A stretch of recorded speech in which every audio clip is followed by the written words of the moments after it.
Olá, olá, mi gente! Sejam todos muito bem-vindos. E essa é a segunda parte do nosso vídeo Pensar em um Idioma. No nosso primeiro vídeo, a gente comentou um pouquinho sobre por que na verdade, a gente não pensa em outro idioma, o que acontece no nosso cérebro.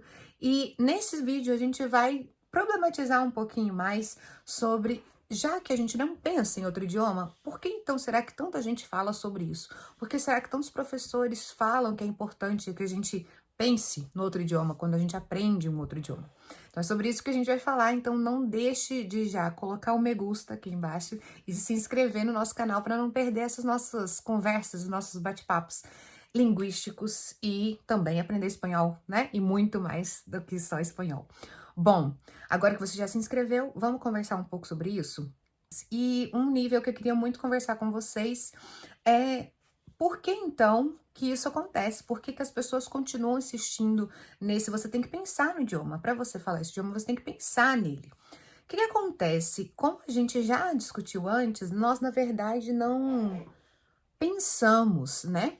E por ser algo muito subjetivo e que a gente não tem um controle, na verdade, de pensar nesse idioma, não é um botão que você aperta no seu cérebro, ok, agora eu estou pensando em espanhol, agora eu estou pensando em inglês. O processo é um pouco mais diferente do que isso. A minha conversa com vocês é tentar entender o que tem por detrás disso.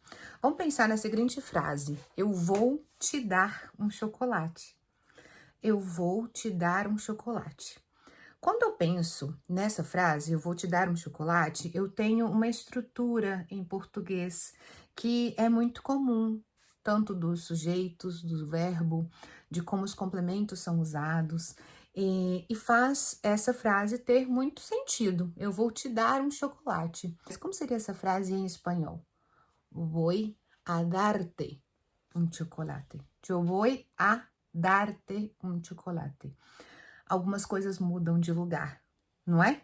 Algumas coisas mudam de lugar, mas o sentido continua o mesmo, Mari? Continua o mesmo. Mas aqui é o ponto-chave para você entender o que a gente quer dizer com pensar em outro idioma. Quando a gente entende que cada idioma tem a sua estrutura específica, a gente tem que começar a entender que a tradução literal talvez não funcione sempre, né? Se eu colocar a tradução chocolate, chocolate, perfeito.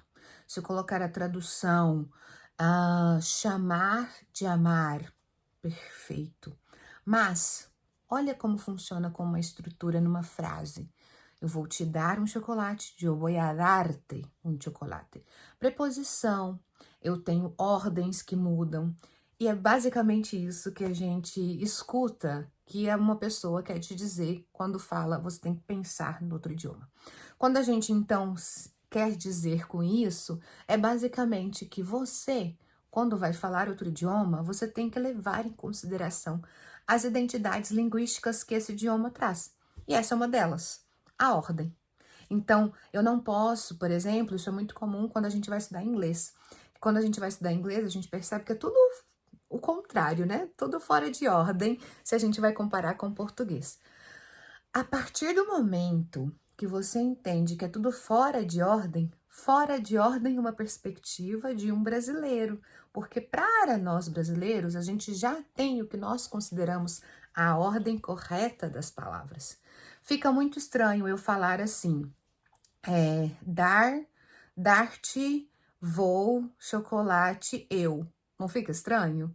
Nós temos uma forma adequada, uma estrutura adequada para que a comunicação aconteça. E assim como essa forma adequada, essa ordem adequada funciona no português, também vamos ter ordens e funções e estruturas em outros idiomas. Então, basicamente, o que a gente quer dizer com pensar em outro idioma no processo de aprendizado, na verdade, a gente só quer que você leve em consideração essas identidades. A gente quer que você leve em consideração as particularidades que cada língua tem. Então, que você entenda que só traduzir automaticamente, literalmente, talvez não funcione. Existem estruturas gramaticais que a gente precisa levar em consideração. Então, basicamente, o que a gente está querendo dizer é só isso. Vamos levar em consideração o que cada idioma tem em específico. Então, quando eu levo em consideração que cada idioma tem, aí é isso que a gente quer dizer.